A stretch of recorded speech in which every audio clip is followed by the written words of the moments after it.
Bom dia, boa tarde, boa noite, amigo, torcedor e sócio do Clube de Regatas Vasco da Gama e Vasco da Gama SAF. Hoje vou falar de dois assuntos importantes. Um é sobre a imprensa do velho tempo e a mídia dos tempos atuais.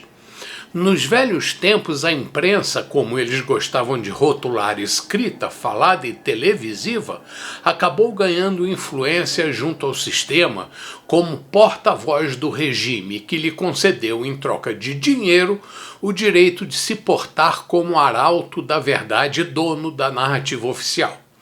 E as maiores empresas de comunicação se venderam quando perceberam que o grosso do dinheiro que lhes garantiria sobrevivência viria do sistema oficial e daqueles autorizados a atuar por quem manda.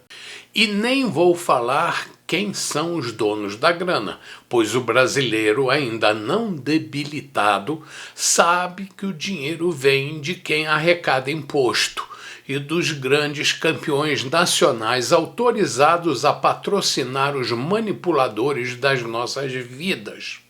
Você gosta de futebol? Pois é, um desses campeões nacionais é a CBF, gerente do grande monopólio futebolístico nacional. Se não houver quem lhes contraponha a ação, não haveria outra opção e todos comeríamos no mesmo prato. Mas aí surge a salvação, que eles não gostariam que existisse e contra os quais eles lutam.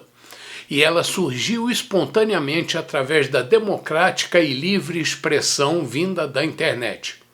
E hoje, graças à existência e manifestação dos canais independentes de redes sociais, o público tem como ouvir a voz daqueles que possuem opinião discordante, posto que, vinda da comunicação paga, só se ouve o que o sistema quer divulgar. De um lado vem o dinheiro dos patrocinadores oficiais, com CNPJ registrado, e de outro vem o financiamento espontâneo dos CPFs que preferem sustentar e ajudar aqueles que eles julgam representá-los por opinar de forma independente, sem rabo preso, como diz o povo. Por isso, cresce diariamente a quantidade de pessoas que preferem ouvir notícias vindas de pessoas que proferem pontos de vista desvinculados de compromissos financeiros. É enorme a quantidade de pessoas que preferem ouvir os jogos dos seus times através de um canal do YouTube, assistindo a partida através de um canal de TV mudo. Acho isso espetacular, pois é a verdadeira manifestação popular e democrática da vontade de quem deveria ser considerado o verdadeiro patrão, de quem deveria ter humildade e respeito e trabalhar honestamente para ele. E deixando claro, é bem pago para isso. Acho que esse movimento tende a crescer e veremos cada vez mais canais acompanhando os times e falando para os torcedores aquilo que ele gostaria de ouvir.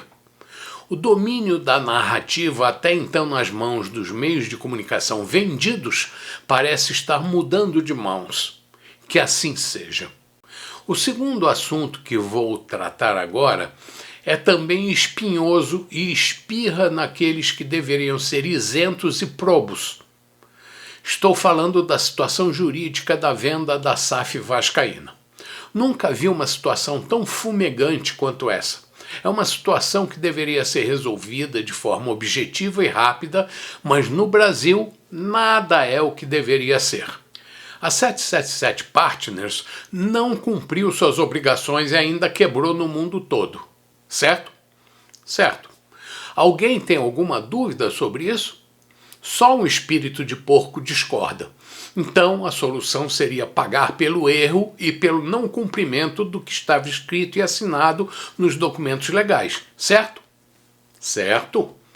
Ou seja, as contas deveriam ser feitas e o encontro entre débito e crédito feitos legalmente, com as assinaturas de quem de direito e fim de papo. Mas como fazer esse encontro de contas? O Vasco, sócio minoritário da empresa SAF Vascaína, conseguiu, após trabalho de formiguinha efetuado pelo Pedrinho, encontrar um investidor para resolver o problema da grana. pelo menos pelo lado do clube associativo e pelo lado da falida SAF, posto que o antigo e inexistente dono se escafedeu. Ah, mas na Brazuela as coisas não são tão simples assim. Afinal, se podemos complicar, por que vamos simplificar? E se temos um sistema judiciário que afugenta todo mundo, ou pelo menos a grande maioria das pessoas, em nosso país ele se instaurou profundamente. Cresceu e diariamente mostra suas garras oriundas de uma estrutura montada para fornecer dependência para milhares de pessoas e garantir remuneração poupuda para quem ocupa os altos postos dessa máquina. E aí o Vasco vai para a recuperação judicial para resolver problemas com credores. A arbitragem para resolver conflitos entre o clube e a falida 777. E tudo fica dependendo da tal da justiça mais enrolada que parafuso chato. Tudo que deveria ser resolvido de forma objetiva acaba se transformando num jogo final de campeonato. E num estado onde de um lado há um clube popular como o Vasco e de outro lado um clube que foi promovido a maior do que deveria ser, mas isso é um assunto que falaremos depois, quando pudermos esmiuçar essa imposição que o jornalismo, nos anos 30, impôs ao brasileiro. Acaba surgindo dúvida sobre as sentenças proferidas nas altas instâncias. E hoje as decisões sobre o futuro do Vasco podem não passar pelas mãos de quem deveria decidir com imparcialidade. Bom, amigo, por hoje é só. E ainda temos um jogo quarta contra o Vitória pela Copa do Brasil, que poderia ser realizado no Maracanã, mas o dono do estádio não aceitou, e ele tem a justiça a seu lado.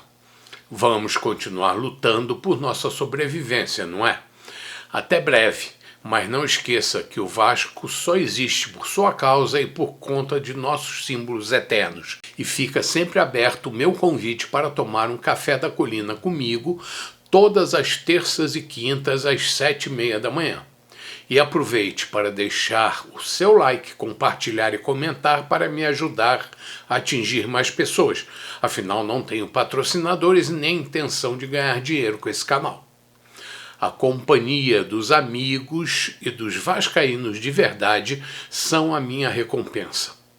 E enquanto tiver saúde física e mental, estarei aqui. E se quer que fale de um assunto específico, então me diga. Bom dia, boa tarde, boa noite, amigo, torcedor e sócio do Clube de Regatas Vasco da Gama e Vasco da Gama SAF. Saudações vascaínas sempre.